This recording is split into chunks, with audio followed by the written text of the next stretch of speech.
प्रिय छात्रों, पिछले दिन हम लोगों ने तृतीया विभक्ति पढ़ा था। आज हम लोगों का विषय है चतुर्थी विभक्ति के कुछ महत्वपूर्ण सूत्रों को समझना। चतुर्थी विभक्ति का पहला सूत्र है कर्मणा यमभिप्रैति ससंप्रदानम। दानस्य कर्मणा यम अभिप्रैति ससंप्रदान संज्ञः स्यात्। दान क्रिया के कर्म के द्वारा कर्ता जिसको संतुष्ट करना चाहता है उसकी संप्रदान कारक संज्ञा होती है।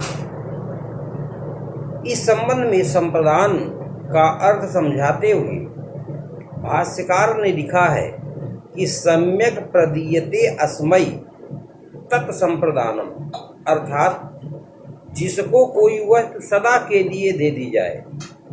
इस प्रकार दाता का उस वस्तु से अधिकार समाप्त हो जाता है। जैसे राजा विप्राय गाम ददाति, राजा विप्र को गाय देता है। यहाँ पर इसका आशय यह है राजा सदा के लिए ब्राह्मण को गाय देता है। गाय पर राजा का अधिकार नहीं रह जाता, अपितु विप्र ही गाय का स्वामी बन जाता है। किंतु यदि कह दिया जाए वह धोबी को कपड़ा देता है, सह रजकस्य वस्त्रम ददाति, इसका आशय यह है कि रजक को कपड़ा तो दिया जाता है किंतु वह कपड़े का स्वामी नहीं होता है। उसे तो कपड़ा धोने के लिए दिया गया है, धोने के बाद कपड़े को लौटाना पड़ेगा। अतः रजकस्य की संप्रदान संज्ञा नहीं होगी, रजक में संप्रदान कारक संज्ञा नहीं होगी। और फिर कहा कि चतुर्थी संप्रदाने, अनभिहित संप्रदान कारक में चतुर्थी विभक्ति का प्रयोग होता है। जैसे विप्राय गाम ददाति, वह विप्र को गाय देता है। यहाँ दान क्रिया के कर्म द्वारा गो के द्वारा विप्र का अभिप्राय सिद्ध करता है। अतः कर्मणा यम अभिप्रैति ससंप्रदानम सूत्र से विप्र की संप्रदान कारक संज्ञा हुई और चतुर्थी संप्रदान सूत्र से इसमें चतुर्थी विभक्ति का प्रयोग हुआ। इसी प्रकार एक उदाहरण, जैसे दानीय विप्र, इस विप्र को दिया जाता है। दानीय विप्र, इस विप्र को दिया जाता है। यहाँ कृत्यल्युटोह बहुलम एक सूत्र है, कृत्यल्युटोह बहुलम। इस सूत्र से दा धातु से संप्रदान अर्थ में अनियर प्रत्यय लगाकर दानीय दीयते अस्मै इति पद निष्पन्न हुआ है। अतः संप्रदान के अनभिहित होने के कारण विप्र में प्रातिपदिकार्थ मात्र में प्रथमा विभक्ति का प्रयोग हुआ है। प्रिय छात्रों, अगला सूत्र है रुच्यर्थानाम प्रियमाणः। कहा रुच्यर्थानाम, रुच्यर्थक अर्थात अभिलाषार्थक धातुओं के प्रयोग में प्रियमाण व्यक्ति की संप्रदान संज्ञा होती है। प्रियमाण किसे कहते हैं? प्रसन्न होने वाले व्यक्ति की। जैसे हरये रोचते भक्ति, हरि को भक्ति अच्छी लगती है। इस उदाहरण में रुच धातु के योग में प्रसन्न होने वाले हरि की रुच्यर्थानाम प्रियमाणः सूत्र से संप्रदान कारक हुई, संज्ञा हुई। और चतुर्थी संप्रदान सूत्र से उसमें चतुर्थी विभक्ति का प्रयोग हुआ। रुच धातु का अर्थ है अन्य कर्तृक अभिलाष, यानी किसी दूसरे के द्वारा उत्पन्न की हुई इच्छा, अर्थात प्रीति के आश्रय से भिन्न जो कर्ता उसकी प्रीति को रुच कहते हैं। प्रस्तुत उदाहरण में प्रीति का आश्रय है हरि और कर्ता है भक्ति। यहाँ भक्ति ही हरि की रुचि को उत्पन्न करती है, हरि की रुचि को उत्पन्न करती है एवं प्रियमाण है हरि। इस सूत्र में प्रियमाण पद का प्रयोग क्यों किया? ताकि रुच्यर्थक धातु के योग में प्रियमाण की संप्रदान संज्ञा हो, अन्य की न हो। जैसे देवदत्ताय रोचते मोदकः पथि, देवदत्त को रास्ते में मोदक अच्छा लगता है। यहाँ प्रियमाण के ग्रहण से देवदत्त की ही संप्रदान संज्ञा होगी, पथि की नहीं।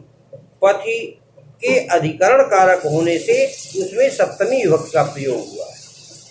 अगला सूत्र धारेरुत्तमर्णः, ऋजंत ध्री धातु के योग में उत्तमर्ण माने ऋण देने वाले की संप्रदान कारक संज्ञा होती है। जैसे भक्ताय धारयति मोक्षम हरि, मोक्ष भक्त के प्रति, हरि भक्त के प्रति मोक्ष के ऋणी हैं। ऋजंत ध्री धातु के प्रयोग में उत्तमर्ण भक्त की धारेरुत्तमर्ण सूत्र से यहाँ संप्रदान कारक संज्ञा हुई है, और चतुर्थी संप्रदाने सूत्र से उसमें चतुर्थी विभक्ति का प्रयोग हुआ है। भक्त के द्वारा पूजा में दी जाने वाली सामग्री ही ऋण है, अतः भक्त उत्तमर्ण है। सूत्र में उत्तमर्ण शब्द का प्रयोग क्यों किया? ताकि उत्तमर्ण से भिन्न संप्रदान कारक संज्ञा न हो। जैसे देवदत्ताय शतम धारयते ग्रामे, देवदत्त गांव में 100 रुपये ऋण देता है। यहाँ शत अथवा ग्राम की उत्तमर्ण न होने के कारण संप्रदान कारक संज्ञा नहीं हुई है। इसी तरह से अन्य सूत्रों में जैसे हम देखते हैं कि नमः, स्वस्ति, स्वाहा, स्वधा, अलम, वखड योगाच्च का नमः के योग में, स्वस्ति के योग में, स्वाहा के योग में, स्वधा के योग में, अलम के योग में और वखड के योग में, इन छह अव्ययों के योग में चतुर्थी विभक्ति का प्रयोग होता है। जैसे हरे नमः, हरि को नमस्कार है। यहाँ हरि को नमस्कार किया गया है और अतः नमः पद हरि से संबद्ध है, इसलिए नमः के योग में नमः स्वस्ति स्वाहा स्वधा अलम वखड योगाच्च सूत्र से हरि में चतुर्थी विभक्ति का प्रयोग हुआ है। इसी तरह से अगला सूत्र है गत्यर्थक कर्मणि द्वितीया चतुर्थौ चेष्टायाम अध्वनि। कहा कि गत्यर्थक यानी गम, ईण, चल, ब्रज या इत्यादि धातुओं के कर्म में द्वितीया और चतुर्थी विभक्ति होती है। यदि शारीरिक चेष्टा करनी पड़े और कर्म मार्गवाची न हो, जैसे ग्रामम ग्रामाय वा गच्छति, वह गांव जाता है, ग्रामम ग्रामाय वा गच्छति। यहाँ गम धातु गत्यर्थक है और उसका कर्म है ग्राम।